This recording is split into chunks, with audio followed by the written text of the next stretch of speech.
यौम आशूर के मौके पर सदर आसिफ अली जरदारी, वज़ीर आज़म शहबाज शरीफ और वज़ीर आला पंजाब मरियम नवाज ने अपने पैगामात में हज़रत इमाम हुसैन रज़ी अल्लाह ताला अन्हो और उनके रुफ़क़ा की कुर्बानी को खराज अक़ीदत पेश किया। सदर मुमलिकत ने कहा, यौम आशूर सब्र, कुर्बानी और हक़ गोई का दिन है। वज़ीर आज़म शहबाज शरीफ ने यौम आशूर को इंसानियत के ज़मीर को जगाने वाला दिन करार दिया।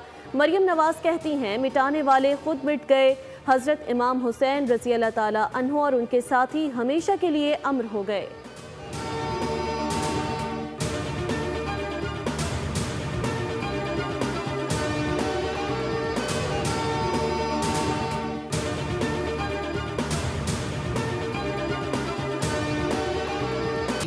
कि जो अज़ादारान उनको पूरी सहूलत दी जाए और उसके साथ साथ सिक्योरिटी का भी इंतज़ाम किया जाए। और अल्लाह ताला से ही दुआ होगी कि खैरियत से आज का दिन गुजरे और ये मुहर्रम का आशूर कर दे। यौम आशूर के जुलूस के लिए बेहतरीन इंतजाम किए गए हैं। वज़ीर आला सिंध मुराद अली शाह की मीडिया से गुफ्तगू, कहा, जुलूसों से मुतालिक सिक्योरिटी की मालूमात हासिल करता रहता हूँ। लियारी में इमारत गिरने का वाक़या अफसोसनाक है। कोशिश थी इमारत से लोगों को जिंदा निकाल सकें।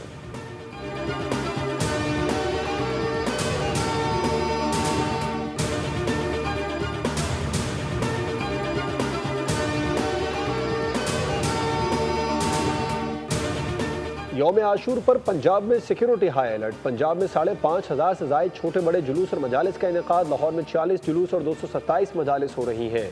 पंजाब पुलिस के 1,34,000 से ज़ायद पुलिस एहलकार तैनात। लाहौर 15,000 एहलकार ड्यूटी पर मामूर हैं। तमाम सरगर्मियों की मॉनिटरिंग कैमरों और कंट्रोल रूम से की जा रही है।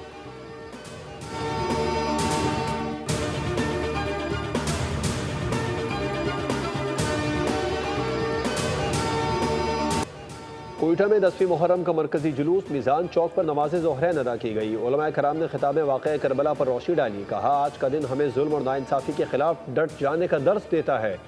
वज़ीर आला बलोचिस्तान सरफराज बुगटी का पैगाम, कहते हैं, आशूर हमें कुर्बानी, सब्र, हक़ गोई और मज़लूम का साथ देने का दर्स देता है। हज़रत इमाम हुसैन और उनके रुफ़क़ा ने जुल्म के सामने डट कर बातिल को बेनकाब किया।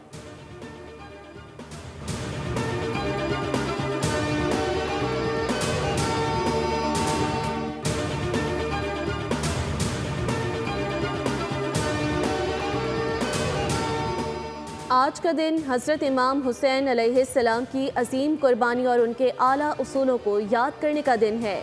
गवर्नर सिंध कामरान टिसूरी का पैगाम, कहा, अल्लाह रब्बुल इज़्ज़त हमें भी हज़रत इमाम हुसैन अलैहिस्सलाम के रास्ते पर चलने